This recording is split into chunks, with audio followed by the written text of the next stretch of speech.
क्या ज्ञान भी असत्य है? तो मैं दोहराना चाहूंगा वापस कि सत्य का भी ज्ञान होता है, असत्य का भी ज्ञान होता है। ये बात आप समझ लीजिए। ज्ञान सत्य असत्य नहीं होता, सत्य का ज्ञान होता है, असत्य का भी ज्ञान होता है। आप जिसे चाहे उसे सत्य कह सकते हैं, जिसे चाहे उसे असत्य कह सकते हैं। ज्ञान को जैसे ही आप असत्य कहते हैं तो उसके लिए दूसरा शब्द है हमारे पास, वो है अज्ञान। मैं ऐसा कभी नहीं कहता कि आपका ज्ञान असत्य है, मैं ये कहता हूं आपको अज्ञान है।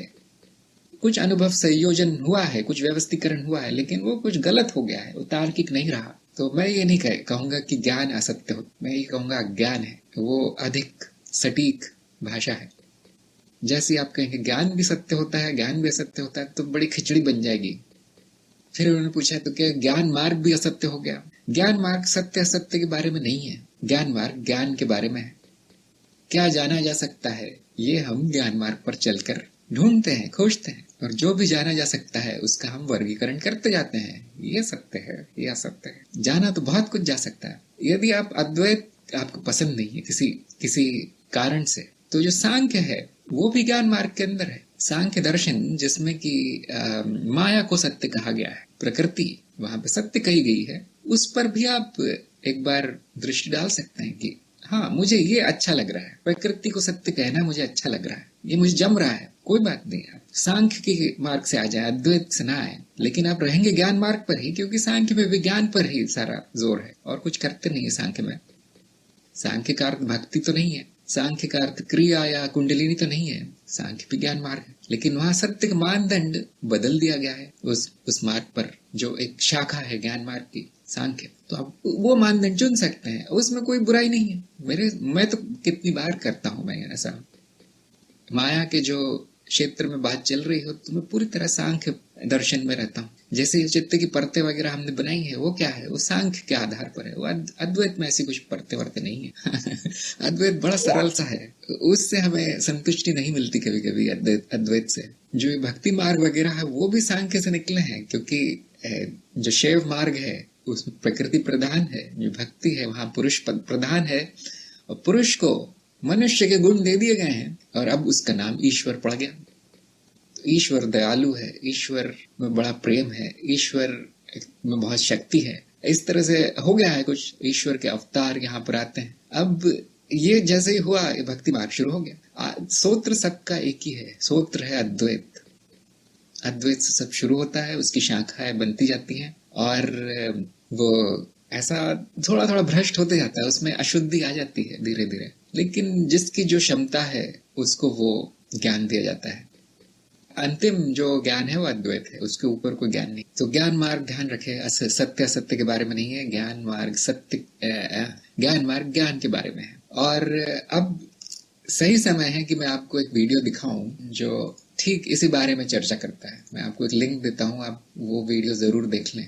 उसका नाम है ज्ञान की माया, जिसमें प्रश्न उठाया गया है, जो आपने प्रश्न उठाए हैं वो प्रश्न उठाया गया है। और आपको बड़ा आश्चर्य होगा जानकर कि ज्ञान मार्ग पर ज्ञान भी नहीं मिलता। हम खोजते जरूर है ज्ञान, लेकिन नहीं मिलता। और ये आपके कार्यक्रम में नहीं है, क्योंकि ये बड़ा विकसित विषय है, बड़ा उन्नत विषय है। आपको ये प्रश्न आना नहीं चाहिए यदि आप कार्यक्रम में है। तो आ गया है तो आप ये वीडियो देख लीजिए। इसका नाम है ज्ञान की माया। ज्ञान मार्ग पर अंत में चलकर हम यही पाते हैं कि ज्ञान नहीं हो सकता, ज्ञान संभव नहीं है, केवल अज्ञान का विनाश हो सकता है। ज्ञान मार्ग पर ज्ञान नहीं मिलता, ये हम ज्ञान मार्ग पर चलकर देखते हैं। यदि मैं आपको चलने से पहले बता दूं कि देखो भाई ज्ञान व्यान नहीं होगा, तो आप चलेंगे भी नहीं और अज्ञान वैसे ही रह जाएगा। और जो बचता है ज्ञान मार्ग पर अंत में, उसको हम अज्ञेयता कहते हैं। ये हो गया अज्ञेयवाद, और अज्ञेयता तक पहुंचने का मार्ग ज्ञान मार्ग है। अब हो सकता है कि अभी आपकी ये बिल्कुल समझ में ना आए, जब आप 2-3 वर्ष बिता लेंगे ज्ञान मार्ग पर तो ये वीडियो समझ में आएगा, ऐसा मुझे लगता है।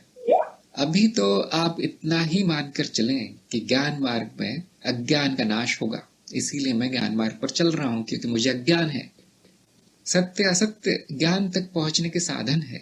ज्ञान मार्ग का लक्ष्य सत्य असत्य जानना नहीं है। या आप ये भी कह सकते हैं ज्ञान मार्ग का लक्ष्य दोनों को जानना है। क्या सत्य है वो भी मैं जानना चाहता हूँ, क्या असत्य है वो भी मैं जानना चाहता हूँ। अब ज्ञान मार्ग की एक और शाखा है जिसको हम विज्ञान कहते हैं, और वो पूरी तरह से माया का अध्ययन है। पूरी तरह से। उसमें ये मान लिया गया है कि जो आंखों से दिखता है, जो भौतिक है, वही सत्य है और कुछ भी सत्य नहीं है। ये विज्ञान का मानदंड है और हमें इससे कोई समस्या नहीं है। हमें क्या करना है, आपने मान लिया है। हाँ, अब उसके फायदे बहुत है। जैसे ही मैं मान लेता हूँ कि केवल भौतिक जगत सत्य है, उसका फायदा बहुत है। अब मेरे पांव भौतिक जगत में बड़े मजबूती से मैं रख पाता हूँ। अब मैं इधर उधर उड़ नहीं रहा, कहीं शून्यता में खो नहीं गया, भौतिकता में मैं लीन हूँ। और भौतिक जगत के बारे में जानने के बाद मेरा जीवन बड़ा आसान हो जाता है। क्यों? क्योंकि तंत्र ज्ञान मिलता है, अभियंत्रिकी का ज्ञान मिलता है, गणित का ज्ञान मिलता है, ये सब भौतिक जगत से मिलता है। देखिए जीवन कितना आसान हो जाता है। यदि विज्ञान की ये खोजें नहीं होती, विज्ञान ने ये सत्य के मानदंड नहीं रखा होता, तो हम बात भी नहीं कर पा रहे होते आज। यंत्र तंत्र मिलता नहीं हमें। ध्यान रखे, विज्ञान दर्शन से निकला है। विज्ञान भारत में शुरू हुआ, विज्ञान और गणित की खोज भारत में हुई, उसके बाद वो ये सब बन गया। जीव विज्ञान और भौतिकी और क्या कहते हैं इसको, रसायन शास्त्र और पता नहीं कौन पदार्थ के विज्ञान, सब इस देश में शुरू हुआ है, सब यहीं शुरू हुआ। हमने इसको कभी अलग से देखा नहीं, हमने इसको केवल ज्ञान की शाखा के रूप में देखा है। इसीलिए वैज्ञानिक भी ज्ञान मार्गी है। उसको सत्य से कुछ नहीं करना वैज्ञानिक को। इसको केवल क्या काम करता है, क्या मेरे समीकरण सिद्ध कर रहे हैं, केवल उतना उसको देखना। क्या नियम है भौतिक जगत के, वही उसको ढूंढना है। उसमें उसकी शांति है, उसमें उसकी संतुष्टि है। हम क्या ये कहते हैं कि नहीं भाई वैज्ञानिक तो अज्ञानी है क्योंकि उसको ज्ञान नहीं हुआ, वो तो असत्य के पीछे भाग रहा है? नहीं, हम ऐसा नहीं कहते। हम कहते हैं करो जो करना है तुमको। एक दिन आएगा जब इससे संतुष्टि नहीं होगी, एक दिन आएगा जब आपके प्रश्न शांत नहीं होंगे और तब आपको अद्वैत की तरफ बढ़ना होगा।